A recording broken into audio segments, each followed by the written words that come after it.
na mga tol, tapos na akong magpahinga. Balita ko ang hip-hop sa Pinas ay dumadami na. Lahat na huhumaling na, humawak ng pluma at papel na ang balak ay bumakap sa mga pumapapel. Tapos kinukonsinti pa na magtanghal sa madla. Ganyan ba ang ipapamulat na paksa sa bansa? Dagtang lumasin sa isipang magmahal ng bakla. Kung isa ka sa dadagdag, eh wag ka na magtangka. Na umapan, eh wala nang upo, anabakan. Eh kasi mali ang turo ng guro sa estudyante. Punuan na ang biyahe at iba ang nilagay. Nakaratula kasi, limitado ang sakay. Siksik ka ng tao sa palengke ng Pasig. Masiksikan sa ultra nung na-ere yung stampin. Nagsiksikan sa pila, masikip walang hangin. Na mabaho ang sinaw kasi ang dami na natin.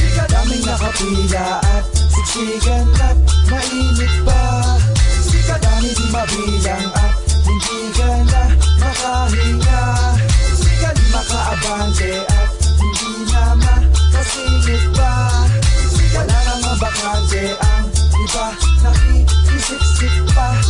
Sinihan na ang Yossi, sige, siksikin mo pa. Isama sa damo pati buto, dikdikin mo pa. Ng pinong-pino, Pilipinong hip-hop ay libo-libo. Sikat kung sino-sino, bigat ay kilo-kilo. Ng tikman ay di solido pagkat ang iba dito malunggay. Kala mo panalo, yung pala ay talo ang bigay. Sumisikat na mga sulat ay kapunit-punit. Mga kanta na mga paksay, paulit-ulit. Pag tinira dumadami, kala mo na buntisyon. Kahit isang taon mag-practice ay wala sa kondisyon. At wala kung solusyon, mapapalay konsumisyon. Mga pa ay pinosisyon, maglalakbay sa direksyon na kung saan ang daan di palihis na palapag. Sa inyong pag-arangkada sa bilis na balibag. Dati hip-hop ang problema, puro nobya at kabit. Ngayon hip-hop aking pasyenteng claustrophobia ang sakit. Daming nakapila at siksikan at mainit pa.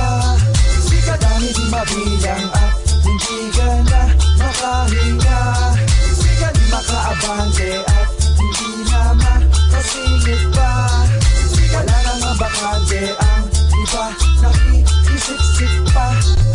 Siksikan na tayo, wala nang pwesto dito. Ito ay eksklusibo, para sa eksplosibo. Mga salitang masarap pa sa Pampangas, best tocino. Pero walang preservatibo, wala nang mas refresco dito. Aminin mo man o hindi, isa ka sa mga kumakagat. Pili tumatapat, estilo ko, hulbahan ng lahat. Buhang-buha pati overdubs, nang kaya nyo ba to? Sobrang gaya yung boses ko, akala ko ako. Mga rapper na kolorum, mas kadiri pa kay Gollum. Mukhang tanga, pinupuri sarili sa forum. Luning-luning yung lyrics, Ron Henley yung flow. Ganyan din ako mag-rap pare 10 years ago. Ako si Manny, ikaw si Mansueto. Money, power, respeto, panalo ako sa lahat ng aspeto. Kumpleto, 100%. Mantikang ginagamit, yo ako ang nag-invento.